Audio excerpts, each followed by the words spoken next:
Good morning friends, কেমন আছে সবাই? আশা করি সবাই খুব ভালো আছো, আমিও ভালো আছি। আজকে হচ্ছে 3 তারিখ, বৃহস্পতিবার। অনেক দিন পরে আবার একটা ব্লগ শুরু করলাম। যেহেতু আজকে বাড়িতে একটা মানে খুবই খুবই একটা বিশেষ একটা দিন। কি সেটা তোমরা দেখে বুঝতে পারছো কি না জানি না। আহ, এটা হচ্ছে আজকে বাবার হচ্ছে বাৎসরিক। 3 তারিখে ডেটটা পড়েছে। যেহেতু বাবা 1 বছরটা হচ্ছে 14 তারিখে, কিন্তু মানে 14ই এপ্রিল, কিন্তু যেহেতু ডেট যেদিন পড়বে সেদিনই আমাদেরকে করতে হবে, ব্রাহ্মণ বলল 3 তারিখে। তাই তাই ব্রাহ্মণ সব কিছু জোগাড় টোগাড় করে এখানে আমিও বসে পড়েছি, ব্রাহ্মণও বসে পড়েছে। আর এই চেয়ারটা যেটা সাদা ইয়ে দিয়ে ঢাকা আছে, এখানে বাবার ফটোটা আছে, কিন্তু এমন জায়গায় দেওয়া আছে ওটা ঠিক মুখটা দেখানো গেল না। মিষ্টি আর জল দেওয়া হয়েছে। তা আমাকে ওখান থেকে বলছে যে একটা সন্দেশ নিয়ে আসো, এখানে মাখাতে হবে, মানে এখন পিণ্ডি যাবে বলে। তাই তা ব্রাহ্মণ অনেক আগেই এসেছে, 10টার আগে এসেছিলো। আমি সকালবেলায় উঠেছি তাড়াতাড়ি, মানে 5টা না 5:30 এরকম 5:45 উঠেছিলাম। তারপরে ঘরের কিছু কাজ টাজ ছিল করে টোরে, তারপরে আমি নিজেই করেছি। করে তারপরে স্নান করে ততবেলা ব্রাহ্মণ চলে এসেছিলো। আমি তারপরে স্নান করে বসলাম। ওরা তো সব গুছাবে, আমি তো ওইগুলো করবো না, সে ব্রাহ্মণই করবে।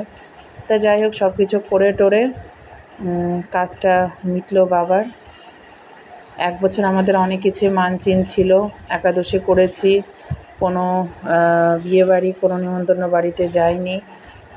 তারপরে বাইরেকার কিছু খাইনি, কোনো পুজো বাড়িতে দিইনি ব্রাহ্মণকে ডেকে, মানে অনেক কিছু করেছি। এখন সেটার থেকে, বাধার থেকে মুক্তি হলো, এখন সব কিছুই করা যাবে। তা যাই হোক, এখন পিণ্ডি দেওয়া হবে বলে ওটা মাখানো হচ্ছে। আর ব্রাহ্মণও ওদিকে কলা পাতার উপরে তুষ দিয়ে ওটাকে মানে 12টা তুষ দিচ্ছে। তা যাই হোক, আমি আমার যেটা করণীয় আমি করছি, যেটা বুঝতে পারছি না সেটা ব্রাহ্মণ সেটা করে দিচ্ছে। যাই হোক, যেহেতু মেয়েরা তো সব কিছু পারে না, তাই জন্য। কিন্তু আমি শ্রাদ্ধর ইয়েটা করতে পারিনি, ব্লগটা। ওটার ভিতরে আমি আরও মানে আমাকে অনেকক্ষণ থাকতে হয়েছিল, 3 ঘন্টা 4 ঘন্টা। আর আমাকে তো অনেক করণীয় করতে হয়েছিল। যাই হোক, এখন পিণ্ডি দেওয়া হয়ে গেল, এখন বেরিয়ে পড়লাম। এটা গঙ্গার দিকে যাওয়া হচ্ছে, বাড়ি থেকে বেশি দূর না, 10 মিনিটের রাস্তা। এটাকে তো জলে দিতে হবে। তা যাই হোক, এখানে এসে দেখছি যে জলটা একদমই কম। আমি তো নেমে উঠতে পারবো না, তাই না, ওই রিক্সাওয়ালাই ওটাকে দিয়ে দিল জলে। ঠিক আছে, এই দেখো এখন এটা জলে যাবে। তাই এটা করার টাইমে খুবই খারাপ লাগছিল। যখন আমি কাজে বসলাম তখনও খুব খারাপ লাগছিল। আগের সব দিনগুলো মনে পড়ছে, যখন আমি বাবাকে নিয়ে হসপিটালের বাড়ি করেছিলাম। সেই দিনগুলো মনে পড়ল, কিন্তু কি করব, দিন রোজই মনে পড়ে, রোজই সব কথা মনে পড়ে। সেটা তো আর কাউকে বলা যায় না, মনের কথা মনেই থেকে যায়। তা যাই হোক, করে টোরে কাজ যেটা করে টোরে বাড়িতে চলে এসেছি। চলে এসে ব্রাহ্মণও খাওয়া দাওয়া করলো। আজকে কী কী রান্না করেছি তোমাদেরকে বলছি। পোলাও, আলুর দম, পনিরের তরকারি, চাটনি আর দই আর মিষ্টি। একদম সিম্পল রান্না। ঠিক আছে, এই দেখো দই, মিষ্টি দই, আর এদিকে হচ্ছে,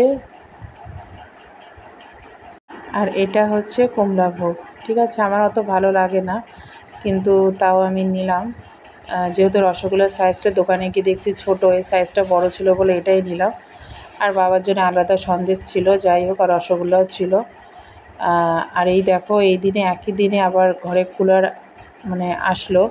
এটা অর্ডার করা হয়েছিল অনলাইন থেকে, একই দিনে দিয়ে গেল। মেয়ে ওটাকে দেখছি কী করে চালাতে হবে, কী করে কী করতে হবে। দুজনে মিলে দেখাদেখি করছে। মেয়ে বলল যে দেখি এটা একটু স্টার্ট করে হাওয়াটা কেমন কি লাগবে, তাই জন্য একটুখানি স্টার্ট করলো। ওরা স্টার্ট করেছিল, ওরা হাওয়া খেলো। যাই হোক, এটা তো আছেই, ঘরে এসেছে, ওরা তো এখন এটাকে নিয়ে দেখাদেখি ব্যস্ত থাকবে। আর এটা হচ্ছে কভারটা, বাবাকে দরজার সামনে রাখা হয়েছে, পরে সরিয়ে রাখবো। আর এই দেখো মায়ের দিকে পাটিসাপটা নিয়ে ব্যস্ত।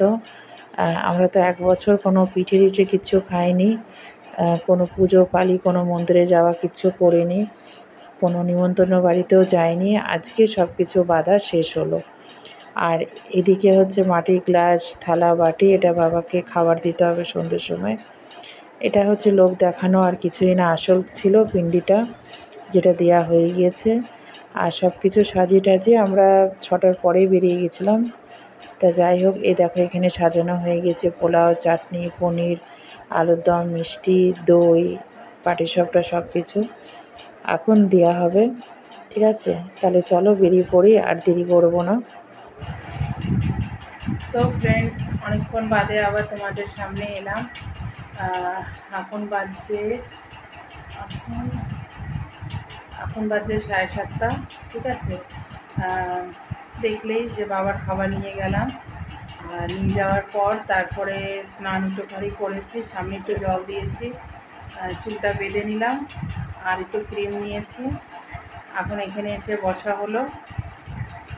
আর এখন বাজে 7:30। আমরা গিয়েছিলাম তখন কটা বাজছিল, ওই 6:45 হবে। ঠিক আছে, মানে অন্ধকার একটু হালকা হালকা হয়েছিল। তারপরে আমরা বেরিয়ে গেলাম, দিয়ে এসেছি পুকুর পাড়ে। আর তখনই একটা ভিডিও করা হতো, কিন্তু মোবাইলটা কে ধরবে? মেয়ে বললো আমার হাতে জল আছে, তারপরে দেশলাই, মোমবাতি ছিল, আর মোবাইল আর ধরিনি, তাই না আর শ্যুট করা হয়নি। যাই হোক, যেটাই হোক, মানে মুখে বলছি, ওখানে দেওয়া হলো। আর দিয়ে এসে তারপরে কাপড় টাপড় যা পরেছিলাম সব ধুয়ে টুয়ে নিয়েছি, আর মাথার সামনে একটুখানি জল দিয়েছি, পুরো মানে আর কিছু করিনি। এখন ওগুলো মেলেও দিয়েছি। আর এখন এখানে এসে একটুখানি বসলাম, আর ভাবলাম এখন ভিডিওটা এন্ড করি। আর দেখানোর মতন কিছু নেই।